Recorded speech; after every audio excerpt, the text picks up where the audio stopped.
ఓం శ్రీ గణేశాయ నమః. శ్రీమాత్రే నమః. శివాయ గురవే నమః.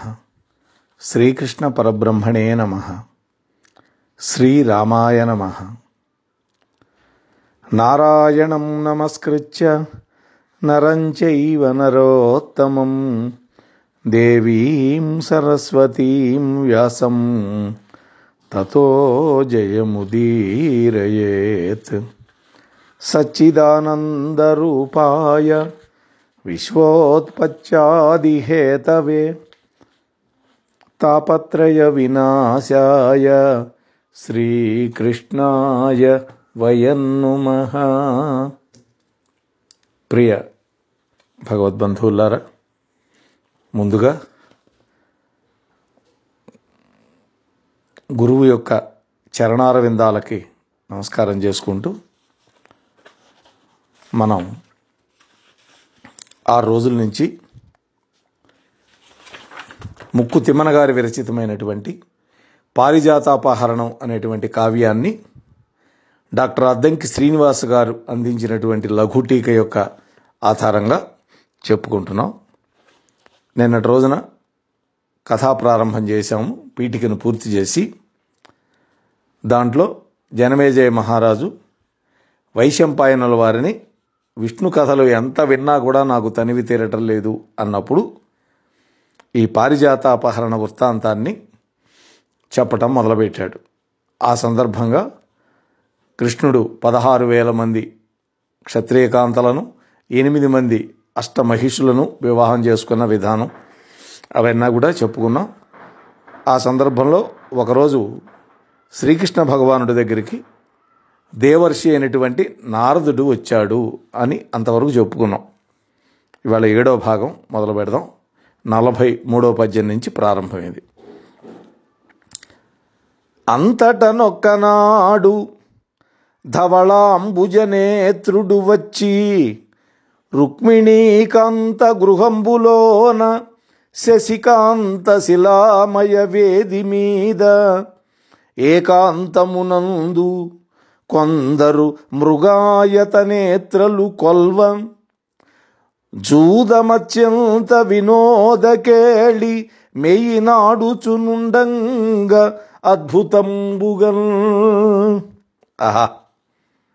ఒకనాడు కృష్ణ పరమాత్మ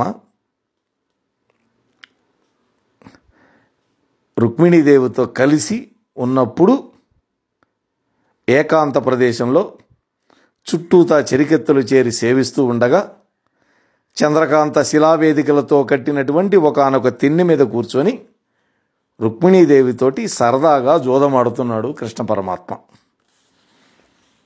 ఆ సమయంలో నారద మహర్షి వచ్చాడు. అతడి చేతిలో ఉన్నటువంటి మహతి అనేటువంటి వీణ సప్తస్వరాలు పలుకుతోంది. మీటకుండానే పలుకుతుంది నారదుడి యొక్క వీణ. దానికి మహతి అని పేరు. చేతిలో గంగాజలంతో నిండినటువంటి కమండలం ఉన్నది. చెవిలో ఓంకారంతో పవిత్రమైనటువంటి స్ఫటిక మాల విరాలాడుతోంది. చెవులకి స్ఫటికమాల, భుజానికి చామరం, ఒక సంచి విరాలాడుతున్నాయి. శరీరపు కాంతి కాలం కాని కాలంలో కాసే వెన్నెలలాగా తెల్లగా స్వచ్ఛంగా ఉన్నది. ఎర్రని జటలు ఉన్నాయి నారదుల వారికి. ఆ జడలు మోక్షం అనేటువంటి చెట్టు యొక్క చెవుళ్ళ అన్నట్లుగా ఉన్నాయని వర్ణించారు. ఇటువంటి కలహప్రియుడైనటువంటి నారదుడు హఠాత్తుగా రాక్షస సంహారి అయినటువంటి శ్రీకృష్ణ భగవానుడి దగ్గరకు వచ్చాడు. ఈ విషయాన్ని ఒక శేష పద్యంలో చెప్పారు. సరే, ప్రతి పద్యం చెప్పుకొని దాని యొక్క విషయం చెప్పుకోవాలంటే మనకి ఎన్ని రోజులైనా సరిపోదు. కానీ ముఖ్యమైన పద్యాలు వదిలిపెట్టకుండా మనం చెప్పుకుందాం. ఈ విధంగా నారద మహర్షి రాగానే కృష్ణుడు లేచి నమస్కరించాడు. వాస్తవానికి కృష్ణ భగవానుడు సాక్షాత్తు విష్ణుంశ స్వరూపుడు. ఒక రకంగా విష్ణుమూర్తికి నారదుడు మనవడవుతాడు. ఎందుకని? బ్రహ్మదేవుడి యొక్క మానసపుత్రుడు కదా నారదుడు. బ్రహ్మదేవుడిని కన్న తండ్రి విష్ణువు కాబట్టి. కానీ కృష్ణ పరమాత్మ మానవుడిగా ఉన్నాడు ఇక్కడ.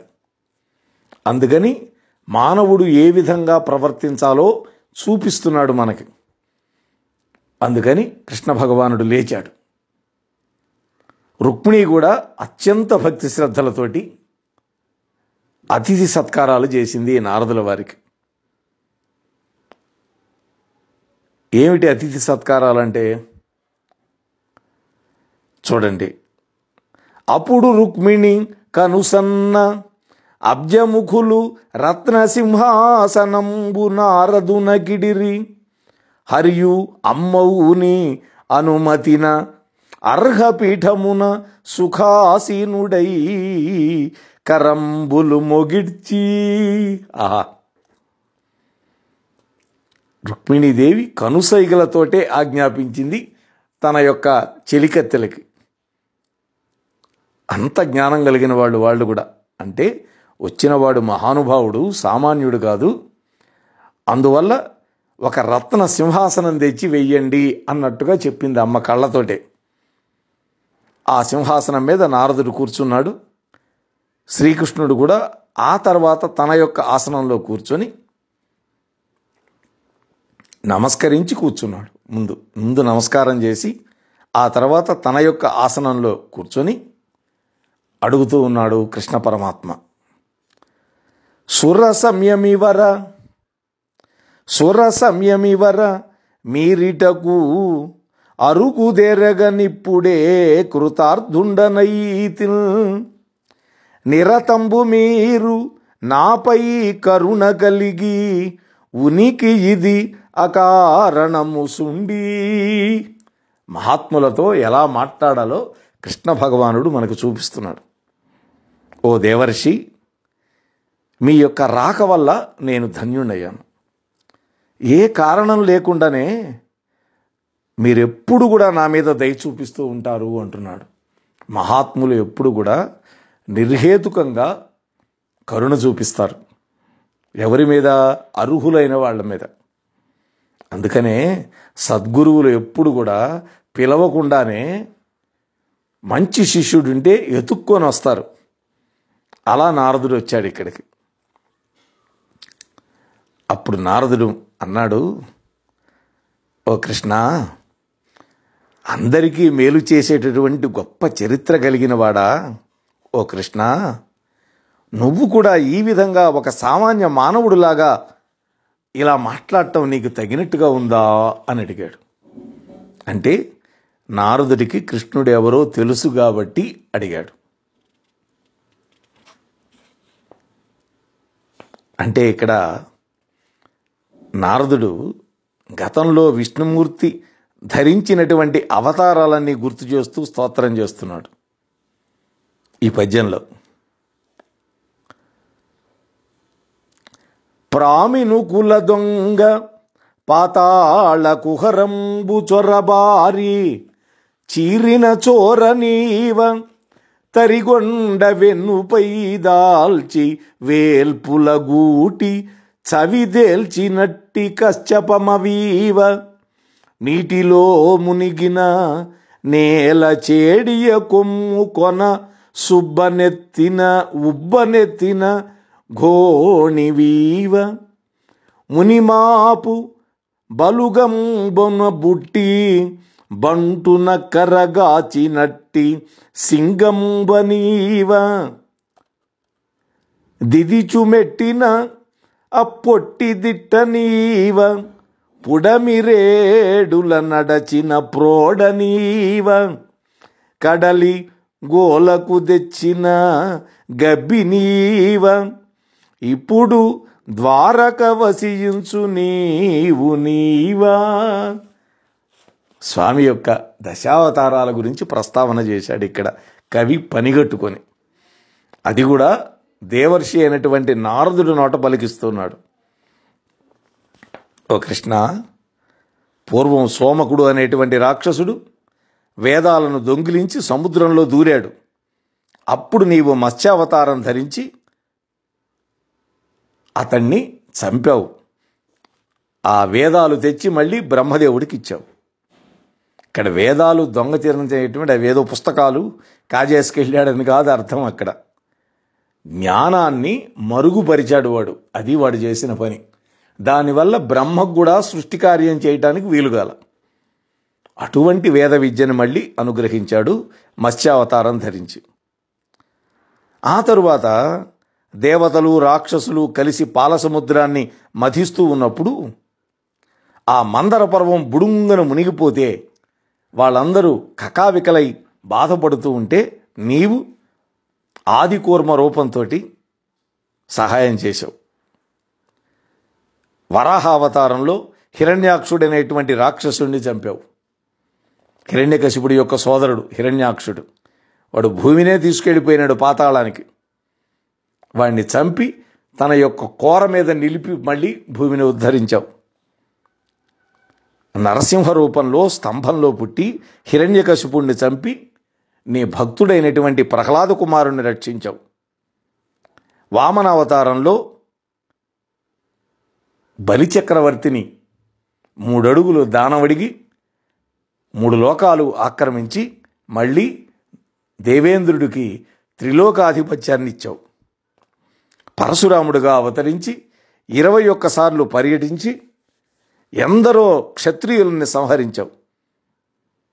దశరథరాముడుగా అవతరించి సముద్రాన్ని లొంగదీశావు. వానరుల చేత వారధి నిర్మించి రావణాసురుణ్ణి చంపావు. ఇప్పుడు ద్వారకా నగరంలో కృష్ణుడిగా అవతారం ఎత్తి నివసిస్తూ ఉన్నావు.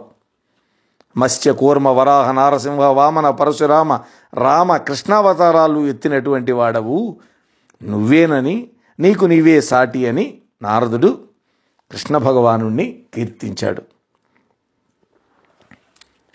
ఓ కృష్ణ, నిన్ను పొగడటం నా వల్ల అవుతుందయ్యా? రాక్షస స్త్రీల యొక్క పాతివ్రత్యాన్ని నాశనం చేసేవాడివి, పాపాలను పోగొట్టేవాడివి నీవే కదా. అలనాడు జలంధరుడి యొక్క భార్య అయినటువంటి ఆమెని ఈయనే వంచి ఆమె పాతివ్రత్యానికి భగ్నం చేసి ఆ జలంధరుణ్ణి చంపించాడు ఈశ్వరుడి చేత. ఆమె కోరుకుంది గోలోకంలో ఉండే కృష్ణ భగవానుడి యొక్క పొందు కావాలని. ఆ జన్మలో కుదరదని ఆమెకి రాధాదేవి చేత శాపం ఇప్పించి ఈ విధంగా పరమాత్మ చేశాడు. దేవీ భాగవతంలో ఉంటుంది ఈ కథ అంతా. ద్వారక వైకుంఠపురంబు ఈ రుక్మిణి లక్ష్మి మీరలు ఇచట ఉనికిల్ సారెకు గొల్వగవత్తును కోరికతో కంసహర ముకుంద మురారీ. ఆహా, ఓ స్వామి కృష్ణ, ఈ ద్వారకాపట్టణమే సాక్షాత్తు వైకుంఠం. ఈ రుక్మిణీదేవి ఉన్నదే ఆమె సాక్షాత్తు లక్ష్మీదేవి.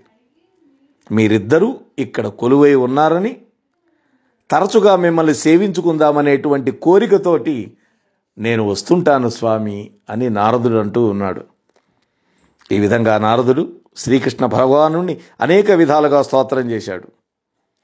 తన యొక్క పరిమళాన్ని పొగిడేటటువంటి తుమ్మెదలు కలిగినటువంటి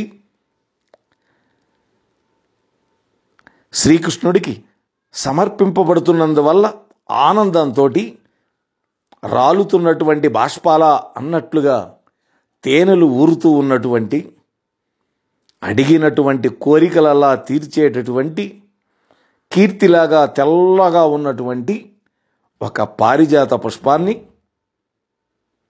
ఒక బంగారు పద్మపత్రంలో పెట్టి నారదుడు శ్రీకృష్ణ భగవానుడికి సమర్పించాడు.